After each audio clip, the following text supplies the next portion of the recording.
Bem-vindo ao Juiz Simples, o canal que descomplica o direito para a gente entender os nossos direitos e deveres de forma clara e prática. Aqui, o juridiquês vira linguagem do dia a dia. Hoje, a gente vai mergulhar num tema que parece coisa de filme, mas que, na verdade, acontece o tempo todo ao nosso redor: a falsidade documental. Então, se prepara, porque vamos entender direitinho onde a lei traça a linha entre o que é autêntico e o que é uma fraude criminosa. Vamos começar com uma pergunta que parece simples, mas é a base de tudo. Por que a gente confia numa carteira de motorista? Ou num contrato, num diploma?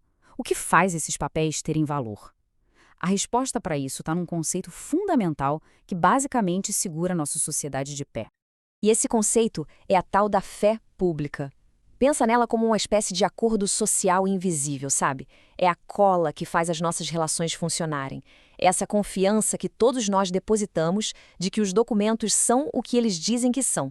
Então, quando alguém falsifica um documento, não está enganando só uma pessoa, está atacando essa confiança de todo mundo.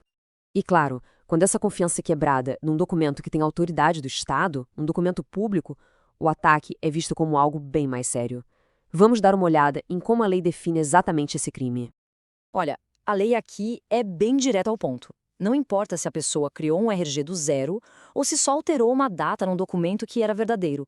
A consequência é a mesma. É um crime sério.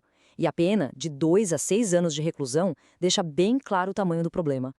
E aqui vem um ponto que muita gente não sabe. A lei considera outras coisas como documento público também. Não é só RG e passaporte, não. Um cheque, por exemplo, ou ações de uma empresa e até um testamento particular, todos eles recebem essa mesma proteção rigorosa. Ou seja, falsificar qualquer um desses itens aí dá a mesma pena severa. Beleza.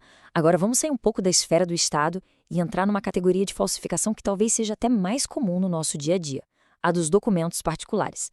São aqueles que a gente usa nas nossas relações privadas, comerciais, sabe?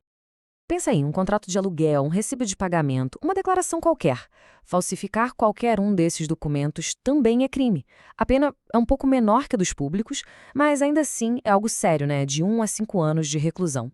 E olha só como a lei se moderniza. Desde 2001, o seu cartão de crédito ou débito é, para a justiça, a mesma coisa que um documento particular. O que isso quer dizer na prática? Que clonar ou alterar um cartão não é só uma fraude financeira, é também um crime de falsidade documental. A lei está literalmente no nosso bolso.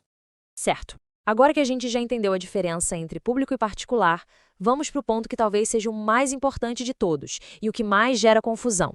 Existe uma diferença gigantesca entre um documento ser falso e ele ter uma mentira. Vamos desvendar isso agora. A pergunta é exatamente essa. Um documento que foi fisicamente forjado é a mesma coisa que um documento que é verdadeiro, legítimo, mas que tem uma informação falsa ali dentro? Para a lei, a resposta é um gigantesco não. São coisas bem diferentes. E entender essa distinção é tudo. De um lado, a gente tem a falsidade material. Aqui, o problema é na forma, no corpo do documento. Ele é uma fraude, foi fabricado, a assinatura foi copiada, o exemplo clássico é uma CNH falsa.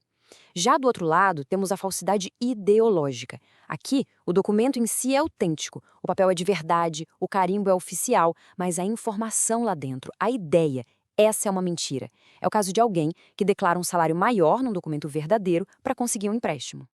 No caso da falsidade ideológica, a lei foca na intenção. Não é só mentir no papel. A mentira precisa ter um objetivo claro, ou prejudicar o direito de alguém, ou criar uma obrigação que não existe, ou simplesmente distorcer uma verdade que tem relevância jurídica. É a finalidade da mentira que define o crime aqui. E este caso prático é perfeito para a gente entender isso de uma vez por todas. Imagina que alguém consegue uma declaração de salário com valor inflado. Primeiro, qual o objetivo? Conseguir um financiamento. E para onde vai esse documento? Para uma construtora, uma empresa privada. Resultado? Falsidade ideológica. Agora, pegue essa mesmíssima declaração falsa, com o mesmo valor, mas com outro objetivo: provar vínculo para se aposentar.